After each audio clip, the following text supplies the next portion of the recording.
ఎవరో నాకు కితాబిస్తే నా విలువ ఎక్కువ కాదు, ఎవరో నాకు కితాబు ఇవ్వకపోతే నా విలువ తక్కువ కాదు. నేను రాజశేఖర రెడ్డి రక్తం. రాజశేఖర రెడ్డి గారు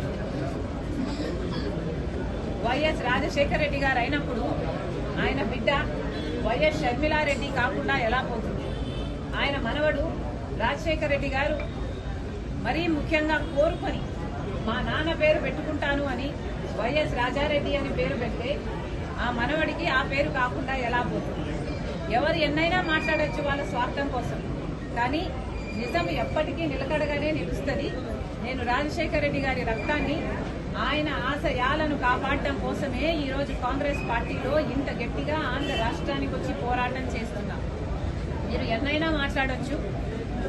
ఈరోజు పొద్దున చాలా దగ్గరి మనుషులు కూడా చాలా విచిత్రమైన, చాలా బాధ కలిగించే కామెంట్స్ చేశారు.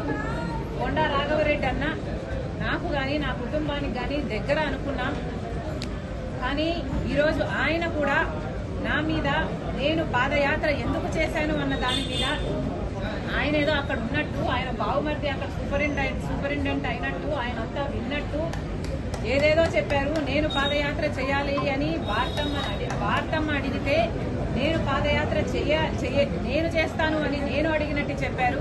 అన్న కొండ అన్న, మీ సూపరింటెండెంట్ చేత వచ్చి ఆయన ఈ మాట చెప్పించగలరా? మీరు మీ దేవుని మీద, మీ బిడ్డల మీద ప్రమాణం చేసి జరిగింది ఇది అని ప్రమాణం చేయగలరా మీడియా ముందర? నేను ప్రమాణం చేయగలను జరిగింది అది కాదు అని. నేను పాదయాత్ర చేస్తాను అని నేను ఎప్పుడూ అడగలేదు. నన్ను కోరితే నేను ఒబ్లైజ్ చేశాను తప్పితే ఇది నిజం కాదు అని నేను నా బిడ్డల మీద, నా దేవుని మీద ప్రమాణం చేసి చెప్పగలను. ఇదే స్థాయిలో మీరు చెప్పగలరా? నేను నా భర్త పోయి అక్రమంగా డబ్బులు సంపాదించుకోవాలి అన్న ఉద్దేశంతో మేము జగన్ రెడ్డి దగ్గరికి వెళ్లి మేము అడిగినట్టుగా మీరు చెప్తున్నారు. మీరు అక్కడ ఉన్నారా? మీరు అది ప్రూవ్ చేయగలరా?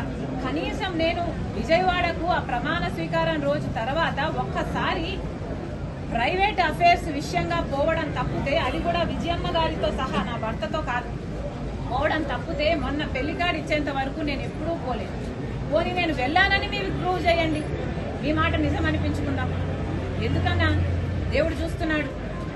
మీరు నిజాలు నిక్కచ్చిగా చెప్పేట్టుకుంటే మీ విలువ పెరుగుతుంది. కానీ ఒక ఆడపిల్ల మీద అబాండాలు ఇలా వేస్తే, రాజశేఖర రెడ్డి బిడ్డ మీద మీరు అబాండాలు వేస్తే ప్రజలు గమనిస్తున్నారు. దయచేసి ఇలాంటివి చేయకండి. నేనుగా నిస్వార్థంగా పాదయాత్ర చేశా. నిస్వార్థంగా జగన్మోహన్ రెడ్డి గారు ముఖ్యమంత్రి కావాలని కోరుకున్నా. ముఖ్యమంత్రి అయినాక నాకు ఈ పని కావాలని గాని, నాకు ఈ పదవి కావాలని గాని నేను ఏ రోజు కోరిన దాన్ని కాదు. దీనికి సాక్ష్యం మా అమ్మే.